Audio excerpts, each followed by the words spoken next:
Okay, in this video, we're going to practice classifying a few expressions, and then we're going to move on to talking about adding polynomials together. So remember, when you're talking about the leading coefficient, the coefficient is the first term when a polynomial is written in standard form. So for example, the leading coefficient in this expression would be 4. So it wants us to classify by degree and number of terms, and then state the leading coefficient. So in the previous video, we talked about when you classify an expression, it needs to have a first and a last name. Its first name is its degree, its last name is its number of terms, and if you need to, you can flip back and forth between these examples and the table we did on the previous video. So if I look at this, I'm going to first look for its greatest degree. The degree on this term is a power of 1. The degree on this term is a power of 2. So obviously 2 is larger than 1, so the degree is 2. If I look at my table, a degree of 2 is called quadratic. So this is going to be, got extra papers here. This is going to be a quadratic for its first name because it's a power of 2. And then it has 2 terms, 2 terms, and 2 terms is called a, if I look back at my table, 2 terms is called a binomial. So this is what's called a quadratic binomial. First name quadratic, last name binomial. And it wants us to also state the leading coefficient. So the leading coefficient in this case, well, it's hard to tell what it is now because it's not in standard form. So like it says in the instructions, write the expression in standard form. So I'm going to do that first before I state the leading coefficient. So 6x squared and then plus x. I want to rewrite those 2 terms, flip them there because you want it from the highest power to the smallest power. So 2 and then 1 would come next. So the leading coefficient here is actually 6. So this next example, maybe let's rewrite it in standard form first. So I see a power of 2, a power of 3, and then there's no variable here. So negative 4a cubed would go first, plus 3a squared, and then plus 3. So I've rewritten it in standard form just to get it started. The cube term, then the quadratic term, and then this is just a constant here at the end. So our leading coefficient, we can see, is negative 4. Once it's written in standard form, it's easy to find that. It's just in the front. And now I'm going to name it. Its first name is its highest power, so a degree of 3. A degree of 3 is called cubic. So its first name is cubic. And then it has 1, 2, 3 terms. So if we're classifying it by the number of terms, it has 3 terms. So that would be called a trinomial. Remember, that's easy to remember. Tri means 3, like triangle or tricycle. So that is a cubic trinomial. All right, the next one has just a power of 3 here, a degree of 3. So just like on the previous example, a degree of 3 means cubic. And since it's just one term is what's called a monomial. So this is a cubic monomial. And it's already in standard form, so we can see that its leading coefficient here would be negative 7. Then for the last classifying problem here, it already is in standard form. We have a degree of 1, and then we have a constant. A degree of 1 is linear. So its first name would be linear. It has 2 terms.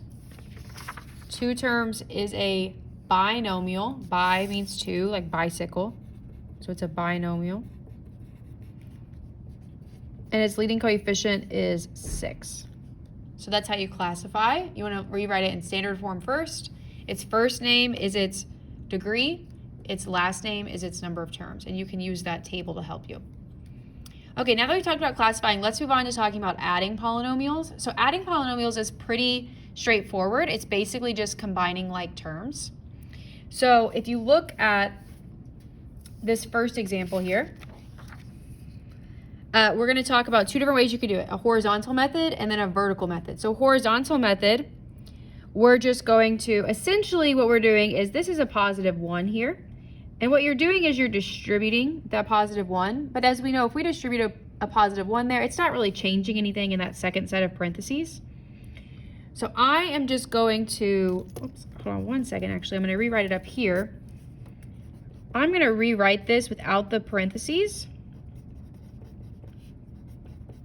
just so it looks a little less cluttered. Okay, because again, distributing a power, or distributing this 1 right here would just keep it as 3x minus 4x squared plus 2. And then we're going to group like terms. So like terms, remember like terms means it has the same variable and the same exponent. So 2x squared and negative 4x squared are like. So I'll go ahead and group those. Then I have a positive x and a positive 3x. And then I have a negative 8 and a positive 2. And I did write them in this specific order because remember your answer you want to have in standard form. So you want to go the greatest power, so 2, greatest power is degree of 2. Then we have a linears, and then we have constants next. So I wrote them in descending order as I was going. And then now I'll just combine my like terms. So 2x squared minus 4x squared is negative 2x squared. This is a 1x here, so 1x plus 3x is 4x. And then negative 8 plus 2 would be negative 6. Okay, so I just distribute that 1, I combine my like terms, and then I just have my answer there. So that's the horizontal method. That's honestly the way that I prefer to do it. But you could also do it a vertical line. So for this one, what you would do is you would write the first trinomial, so this right here, the first trinomial, plus the second trinomial, but make sure when you're doing this, you want to align your like terms. So you're not just going to write 3x down here below this. You want to write the x squared term here, because again, you want your like terms to line up. So just make sure that if you're doing it vertically, you pay attention to that. Your like terms need to line up. So you might have to flip the order of these two. So just flip the order of those. And then now I can combine. 2x squared plus a negative 4x squared would be negative 2x squared. 1x plus 3x is 4x. And then negative 8 plus 2 would be negative 6. So you can see you get the same answer regardless.